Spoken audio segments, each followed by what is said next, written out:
baik, saya kali ini akan menyampaikan argumen saya mengenai feminisme.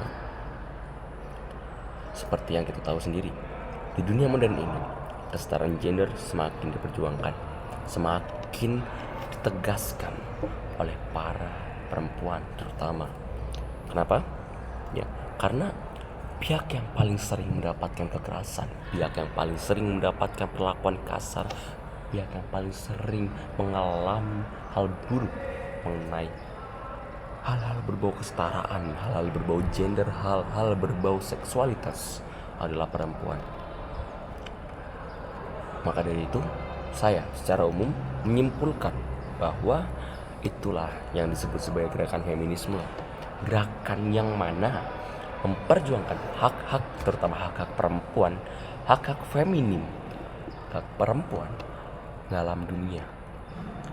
Memperjuangkan kesetaraannya dengan para lelaki, memperjuangkan kesetaraannya dalam berbagai hal, terutama dalam beberapa aspek yang akan saya sebutkan, yakni yang pertama adalah dalam posisi di keluarga. Maaf, perempuan seringkali selalu dianggap sebagai seorang ibu rumah tangga. Setelah mereka menikah, mereka wajib menjadi ibu rumah tangga yang tugas mereka hanyalah memasak, membersihkan rumah, dan mengurus anak. Hal itu yang sangat sekali ditentang oleh gerakan feminisme. Kenapa?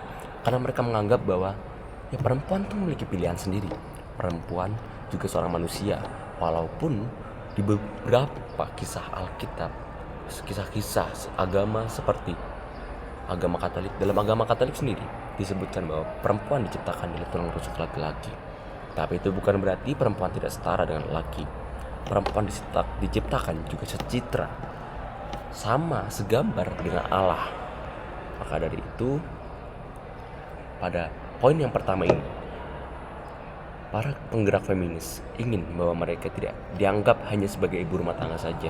Mereka ingin memiliki kebebasan dalam memilih peran mereka dalam keluarga.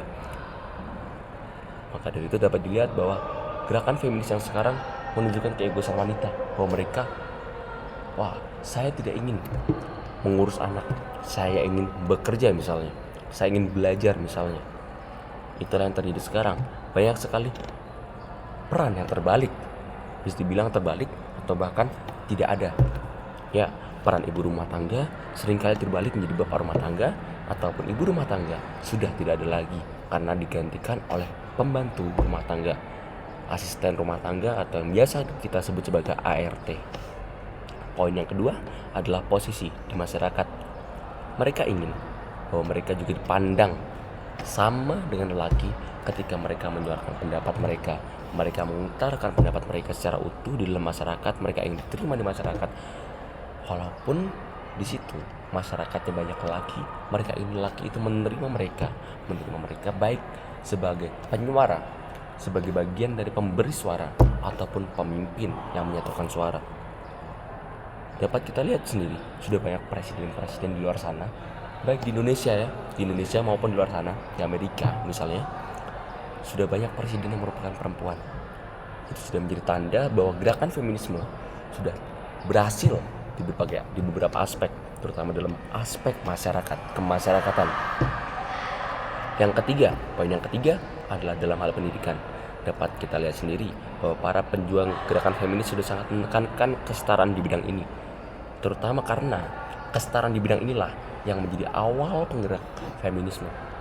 Setelah saya melihat dari sejarah yang saya pelajari dahulu mengenai R.A. Kartini misalnya, Raden Ajeng Kartini, saya mempelajari bahwa Kartini sebenarnya tidak hanya memperjuangkan kesetaraan gender, tapi mengutamakan pada gerakan feminisme, di mana perempuan juga memiliki hak dalam berpendidikan.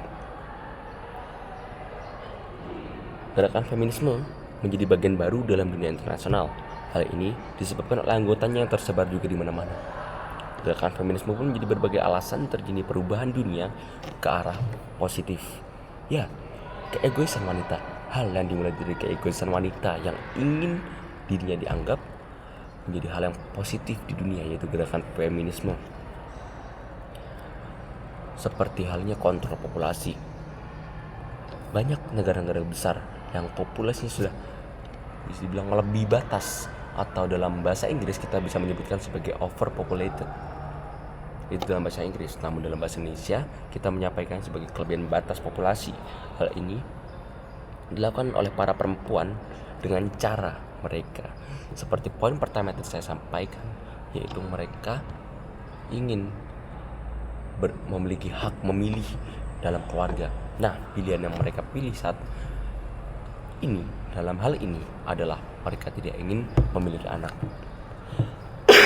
Maaf, ya, mereka memiliki hak untuk memilih apakah mereka bisa beranak atau tidak, apakah mereka mau menjadi wadah untuk anak yang diberikan oleh suami mereka atau tidak.